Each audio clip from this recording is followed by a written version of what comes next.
来要介绍的是，我不用什么介绍的，他就是时隔15年再度参加全国大选的民主党秘书长徐顺全博士。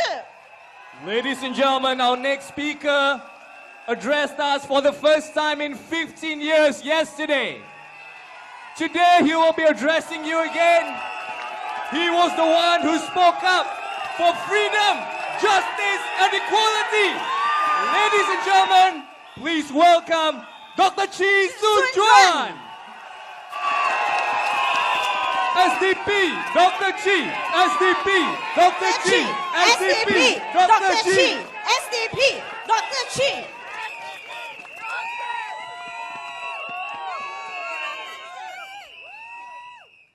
Thank you, everyone. So good to see you again tonight. You all were such a great crowd last night. I was so pumped up.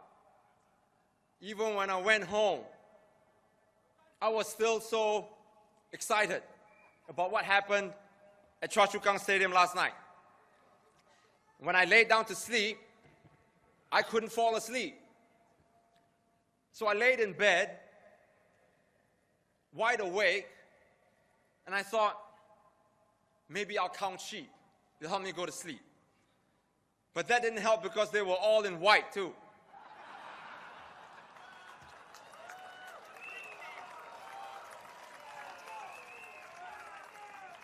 We've got to stop meeting like this. Because the more we meet like this, the more you get to know me. And the more you get to know me, we'll put the PAP propaganda machine out of business.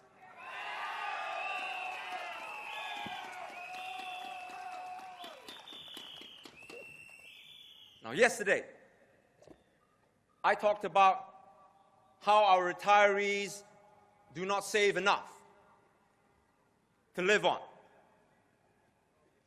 And I'm not talking about living in luxury. I'm talking about just being able to afford the basic necessities of shelter, food, and seeing a doctor when one falls ill. According to a survey conducted by DBS, 75% of Singaporeans do not, I repeat, do not have a plan for securing their retirement needs. How can they, when they are already not earning enough to secure their everyday needs? Now, as I said yesterday, half of Singaporeans don't earn enough to have savings because of the high cost of living in Singapore. How can you plan for retirement when your income, your incoming paycheck immediately goes out to paying for your housing loans, your groceries, transportation, and your children's needs? And whatever little savings that you have left, the government now says that you cannot withdraw it. Even after you retire, the government wants to retain some of it. It will retain $160,000 of your CPF under the minimum sum scheme. It will return it to you a few $100s a month after you retire or until you run out of savings. And when you die, whichever comes first.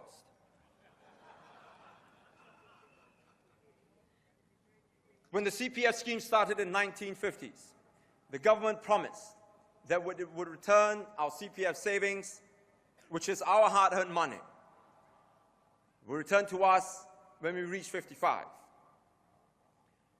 But in the 1980s, the PAP changed its mind and said that we cannot get back our CPF savings until the official retirement age was 62. But here's the problem. And if you forget everything else about what I said tonight, I urge you, for your own sake, to remember this. There is no guarantee that the PAP will not continue to raise the withdrawal age. Don't take it from me. Listen to what the late Dr. Toh Chin Chye, who was the Deputy Prime Minister and founding chairman of the PAP, listen to what he said when even he opposed his party in wanting to raise the CPF withdrawal age. Now, he said, quote, "Mr. Speaker, I think fundamental principles are being breached. The fundamental principle is this: the CPF is really a fixed deposit or a loan to government, which can be redeemed at a fixed date when the contributor is 55 years old. If I were to put this sum of money in a commercial bank, and on the due date, I go to the bank and to withdraw the money, the manager says, 'I'm sorry, Dr. To, you will have to come back next year.' There will be a run on the bank. It is as simple as that. That the CPF has lost its credibility, the management of it. This is fundamental. You were taken by surprise by MediSave. Then they say 6% of your special account will be kept for MediSave, and you cannot withdraw that, even if you were to die." Unquote. That was what Dr. To Chin Chai said. Today, not only has the withdrawal age been deferred until one is 62, but we also cannot get back all our savings when we finally retire. The government gives the reason that it is because we will squander our savings if they give it back to us. How true is this? How many retirees actually squander their savings when they get it all back? We ask the government to produce data to show us how many people actually misspend their retirement savings. If only a small number actually do, then how can the government punish the vast majority for the deeds of a small minority? But the government will not release any of this data. We know that our CPF reserves are used by the GIC to invest in projects overseas. But the government refuses to tell us how much profit or losses our funds are making.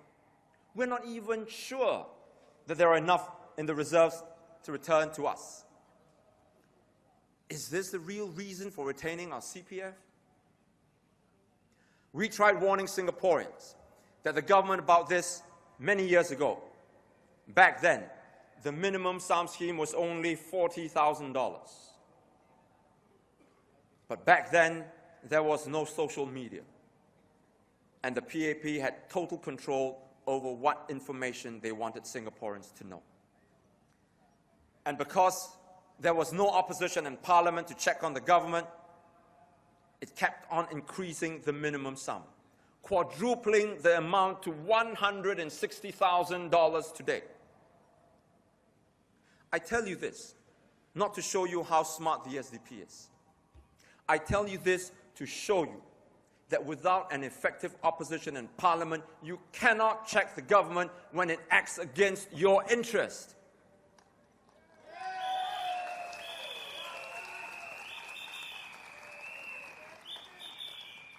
In addition, when you don't have a constructive opposition, you cannot propose alternatives to the problem. So what is the alternative if we say that the minimum sum scheme is not good for Singaporeans? Well, we propose the following. 1, return CPF savings back to retirees in full. Retirees depend on their CPF savings for survival. Withholding their savings is not only unfair, but also immoral.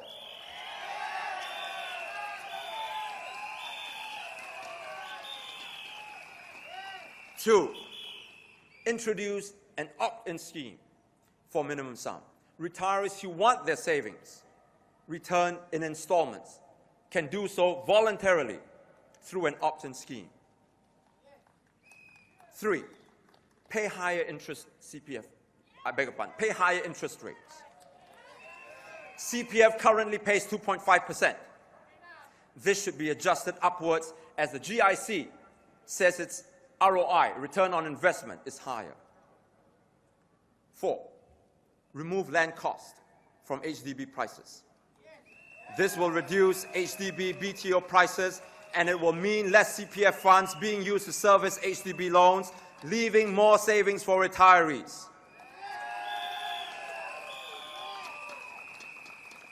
We've discussed all this in detail in our policy, our housing policy. 5, lower health care costs, abolish the Medisave scheme, and return the funds to the individual's CPF account. And then we increase the government's portion of the country's health care expenditure from 30% to 70% to take care of the people's health.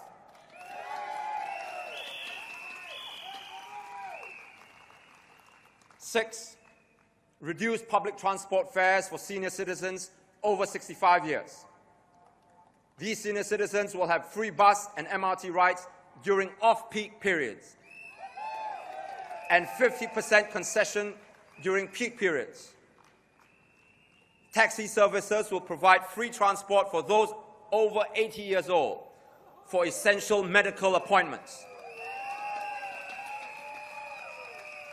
We've spelled out all this in our website, yoursdp.org. Please go in and read and familiarize yourself with our policy. As I mentioned, the PAP says that if all our savings are returned to us, we will blow it away and then turn to the government for help. This is a red herring. As it is, the government is doing little to support our elderly, poor, leaving them to collect cardboard to sell. I live in Toa Payoh, and I see many of them doing this.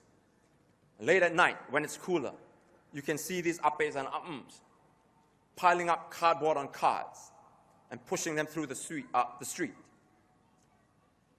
I was coming home the night before, and it's quite late, after I did the recording, I beg your pardon, I did that CNA forum with Mr. Lawrence Wong. It was about 9 at night, and it was dark.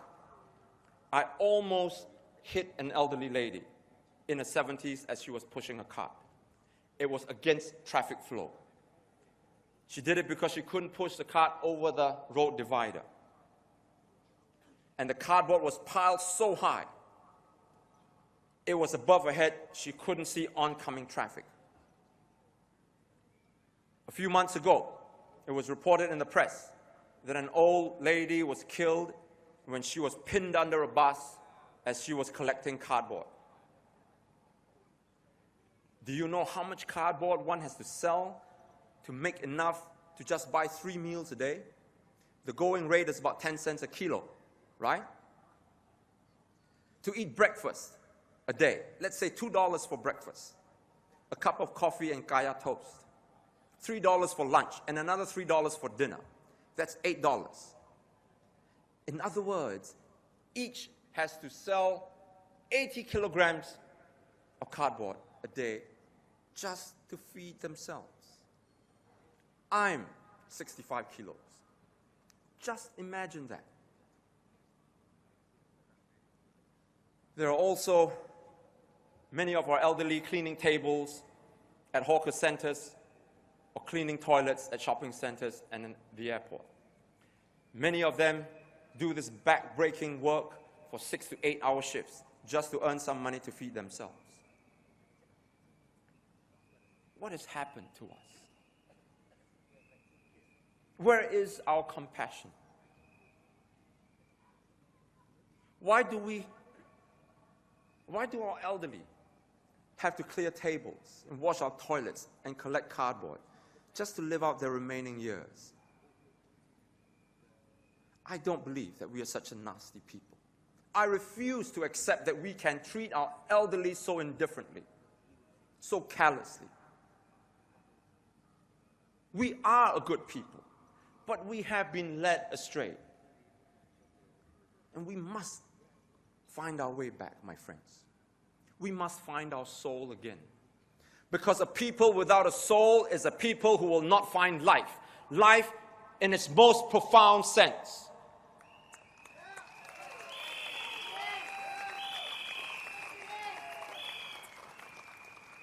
I don't want to give you alternative policies on how we can become richer and richer. Not if it means we have to lose our soul. our very essence of being human. And being human is to show compassion, is to care for our fellow beings. For those less fortunate than us. I try to live my life with the courage to stand up to those who wield power. I try to impart these values to my children too. That if they see their friends getting bullied, for example, they must intervene, even if the bullies are bigger than them and turn on them and they get pummeled. I tell them that it's better to get a bloody nose than become cowardly and indifferent in the face of cruelty and injustice.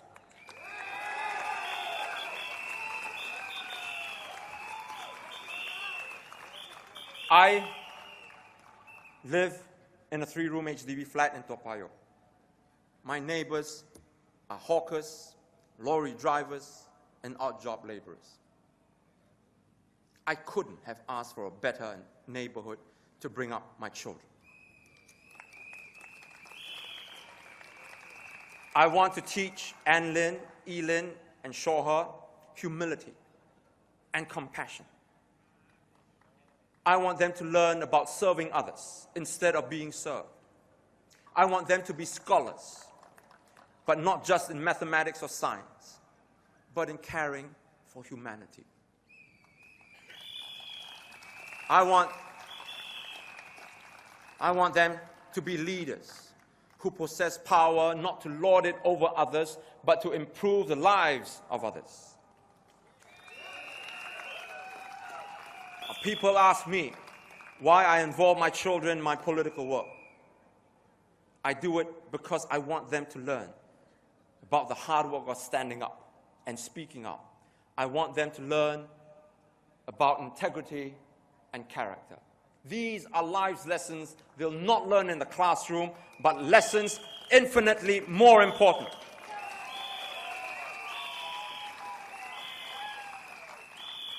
This is the same message my colleagues and I and the SDP want to spread. We measure our success not by the type of car we drive or the size of the house that we live in, but by the number of minds that we unfetter, the number of young lives that we give hope to, and the number of the poor whom we empower. To accumulate this kind of wealth, the kind that matters most, my colleagues and I press on. For that Amma in her 70s whose bent and gnarled figure struggles in the sun and the rain to collect cardboard to sell so that she can feed herself, we press on. For that breadwinner who cannot find a job that pays decent wages so that he can scrape together enough money to send his children to school, we press on. For those who seek a more equal and just compassionate society, we press on. We press on because the fire of hope and justice still burns brightly in this, the Singapore Democratic Party.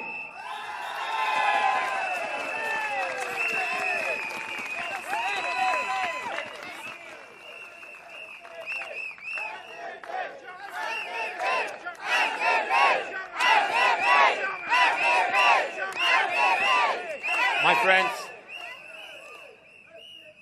we've forgotten how to dream. We've forgotten how to hope. We've forgotten how to care for our old and our weak. We've forgotten how to dream for a better tomorrow, and that we have the ability to make that dream come true. Instead, we've retreated into the shell and just live in fearful silence, hoping that nothing bad will happen to us. I'm asking you, my friends, my dear fellow Singaporeans, not to live in this cynicism and fear any longer. Instead, let us seize the moment and ride confidently into the future. If we do that, I don't just believe I know that we will build a better nation, a nation that we can truly love and be proud of. You know, many people have said to me, Dr. Chee, why don't you just leave the country for somewhere else? With your qualifications, you can find a job elsewhere and live comfortably with your family. I have never considered that, not even for a moment. Because if I leave, there will be one less voice to speak up for Singaporeans.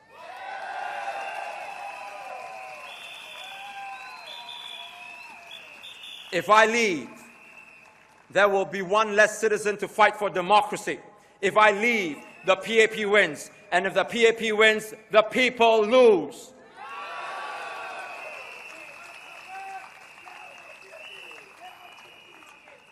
No, I cannot leave. I will not leave. This is my home. I know of no other. I was born Singaporean. I was raised Singaporean. And I will die Singaporean.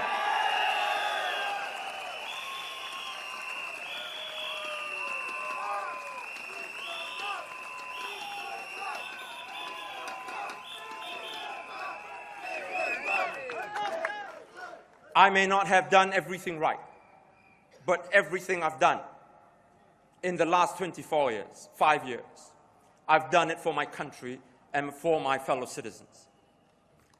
I have stumbled. Whenever I stumble, my opponents laugh and they rub their hands in glee. It is painful, and that pain has tested me to the very core. But I know I must bear the pain because it is the pain that makes me better and stronger.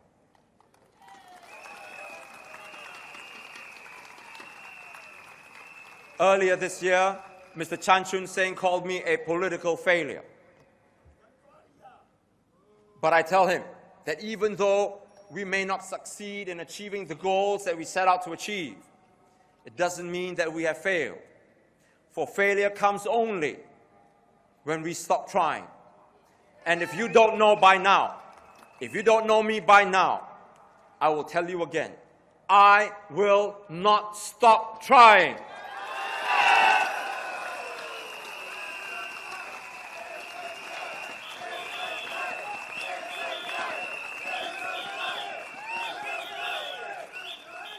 The media has portrayed me in the worst light possible all these years.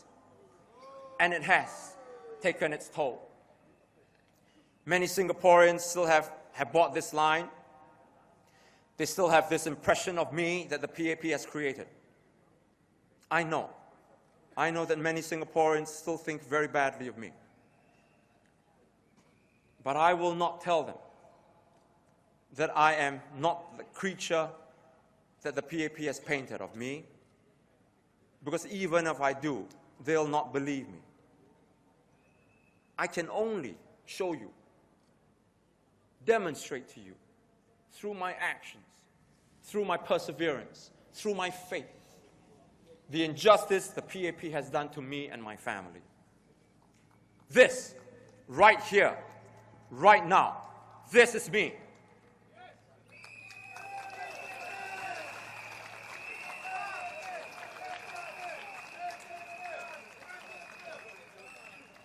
Even in my darkest moments, I have never stopped believing in my country, my fellow citizens. When I was made bankrupt, when I had to go to prison, when the PAP called me all sorts of names, when it seemed that all hope was gone, I never lost faith that one day you, my fellow Singaporeans, you will know the truth about me and that you will believe in me like I believed in you.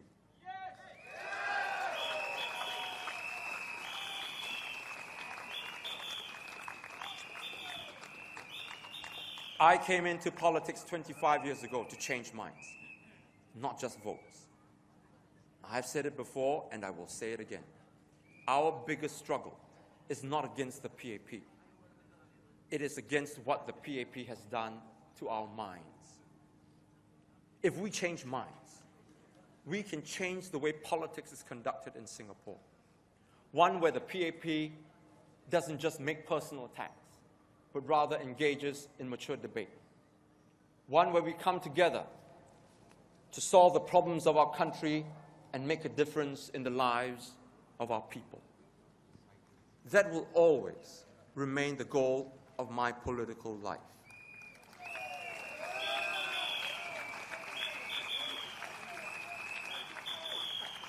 It is a goal that I hope you will share and support, and more importantly, one that you'll vote for next Friday. Thank you. Good night.